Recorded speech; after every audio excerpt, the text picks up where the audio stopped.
Hey guys, welcome to Sippin' and Spillin' with Sid from 3 Mississippi. I hope you're having a good day so far. Hello, Mr. Bunk. My cat just greeted you with his hindquarters. There you go. You never know what you're gonna get when you have animals, right? It is a warm day, but it is definitely not as hot as it has been. However, I just saw that we are supposed to get hammered next week with a heat index of like 114 or something stupid like that. So that's not exciting because we had some stuff we wanted to try to get done around here, and I've got birds I need to process. Or they're getting close to it anyway, and if we're gonna have heat like that, I want to keep them around. So I gotta look at the schedule, and I gotta figure out when I can process the rest of them. But the heat has been heating. Let me tell you what, it's been warm.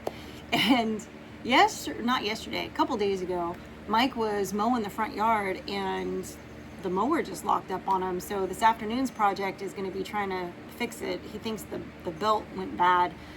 So he got a replacement belt, and we got to hoist it up and get the motor out and do the thing. I don't know. Anyway, I'll film it. Gotta do some something on it, figure out what's wrong. And I've got a sponsorship video that I need to work on as well for this week. And Frankie, this is one of the rare occasions where Frankie's actually going to be home this evening. She's been gone a lot because she's had band camp the last few weeks, and I can't believe school starts up in a week. We've got next week, she's got band camp a couple days, and then she's off the rest of the week, and then school starts. And we've got, all the stuff to get ready for that. We got our dentist appointment for our teeth cleanings, her and I. We've got, we have to go to Tupelo to do the passport thing because we're going on a cruise in a few months, her and I, and so we've got some of that kind of stuff we got to get taken care of before she gets back to school. But it's been nice having her home over the summer, but then she's been gone a lot too because of band camp, and then she goes out on dates with her boyfriend, and so she's like last night they went out to get Mexican food, and so she's not home in the evenings a lot, because I even asked her, I'll be like, oh, are you gonna be home for dinner? And she's like, nope, we're gonna go get tacos. Like, okay. So sometimes I'm just making something for Mike and I, but she's gonna be home tonight for dinner, so I get to make a nice family dinner tonight. And I think I'm gonna make some, I got some nice grass-fed ground beef. I think I'm gonna make a nice pasta sauce with some ground beef and kind of do a little family style dinner. Mike's got some gorgeous basil out back still, so I can really make a nice sauce, a nice Sunday gravy, if you will. If you know, you know.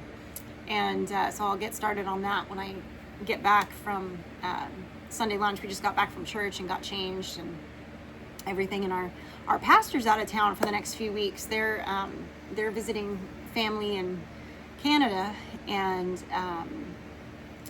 so we were joking today that I was joking today that it was the inmates running the asylum, because we have a bunch of us laymen filling in with doing the prayers and doing the sermon and all of that. So it's kind of nice to have people filling in, because you get like a different interpretation or a different perspective, and so it's kind of nice when the pastor goes on vacation, because as much as we love our pastor and we love his sermons and we love how involved he is in the church and in the different activities, not just showing up on Sundays and preaching, he's very involved. And we were very lucky with our pastor that we had before him was very much the same way, but I would even venture to say that Brother David's even more involved in stuff.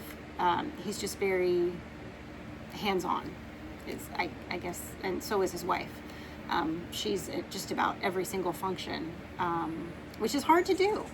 It's hard to be at every single thing or part of every single ministry in the church, but I feel like they really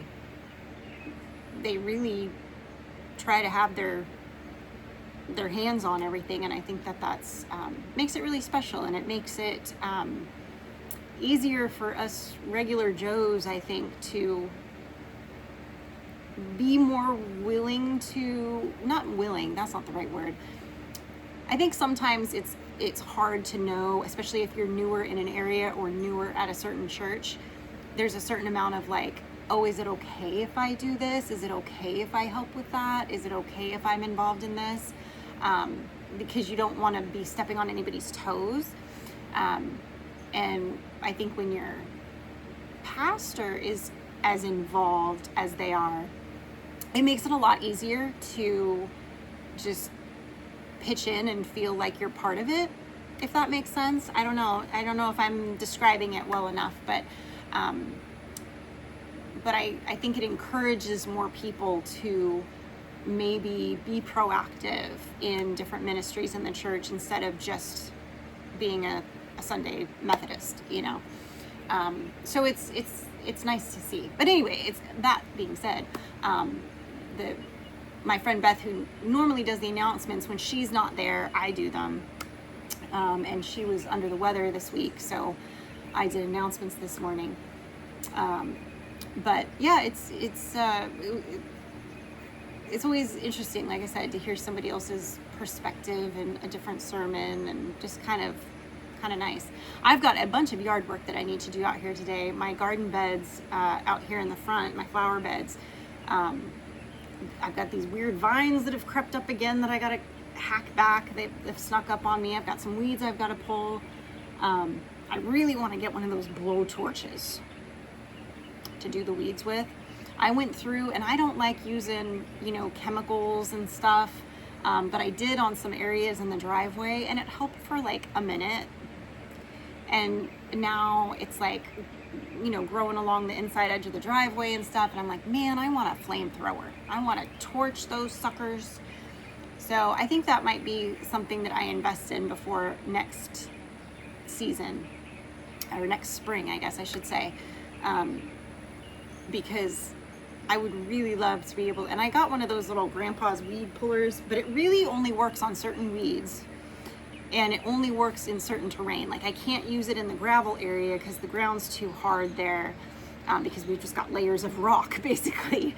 But it works for like dandelions in my flower bed, or it works for like that weird like lettuce crab stuff that pops up, but it doesn't work on the vines, and it doesn't work on, you've got all these weird Carolina vines and all this other, I don't even know what some of them are, and all these saplings that have sprouted up that I gotta get after to clear out. So gotta get that done, and I haven't had a chance to zip out to the back pasture. We had cows on there this whole last week, and he was our friend, our neighbor and friend, was strip grazing back there, and I haven't gone back there to like take a look at it to see what it looks like. Mike actually went and got some footage of it while the cows were out there, and you could see where they had grazed, but it's still different, seeing it on camera, I guess, versus like going and zipping through it and seeing. And plus, I don't get out to the back pasture very often. Mike goes out there all the time. He goes over to Silver all the time. So does Frankie. I generally don't, because, the majority of my day is spent out here where the animals are. And so until we have animals out there, I have no need to go out there. My focus is where the animals are, which is on this like, top portion of acreage, I guess. It's probably, I don't know, right now it's probably a focus of about 10 acres that I'm going all over. But yeah, I'm gonna hop out there and take a peek at it and see what's up. But it's gonna be a busy week. You guys know I'm also prepping to go back home to California in the next couple of weeks, so I've got to try to get some things done and get ahead of some things in the next couple of weeks, so that number one, I have videos to put out for you guys banked, and number two, that I don't fall behind on some things here that I want to get done before school's in full swing. So I've definitely got my work cut out for me these next few weeks, and the fact that we're about to have a blazing hot heat wave is not exciting. So today is not too bad. It's like 80, what does it say it is? It says it's about 85 degrees right now, and it's not super humid. It's, I would say it's like on a Mississippi scale, it's probably a low medium humid today. So it's not bad, but definitely need to get after it and get some things done around here before that sweltering weather hits, because when we had the heat advisory the last few weeks, it was really hard to get stuff done outside. Even in the early part of the day, it was just sweltering, and then, you know, by the time the end of the day rolls around, you know, it's like you've had a full day, you've been doing other stuff. I was working on the computer, I did my morning stuff, you know, early afternoon chores and whatever, and then you're like, I don't want to go back out there. You know, you're like, it's too hot now, and you've basically been trying to play catch up with your water intake and stay hydrated. So we'll see. But so, you know, check on your neighbors this week that live in the South. If y'all are down there, you know, check on your elderly. Make sure if you're out there working in this heat, that you're dressing appropriately with, you know, the sweat wicking fabric and the cool things around your neck, and drinking lots of water and drinking, making sure you're getting some electrolytes and doing all the things, because they can be bad in a hurry, and you don't realize you're getting heat exhaustion until you done got it usually. So just be safe out there, folks. It's no joke. It's fixing to be bad from what I hear, and I hope I'm wrong. I hope I heard, you know, I hope what I heard is it's not going to be as bad, but you never know. And I guess we'll see how it goes. So until then, guys, stay blessed, stay cool, and remember, safety's off.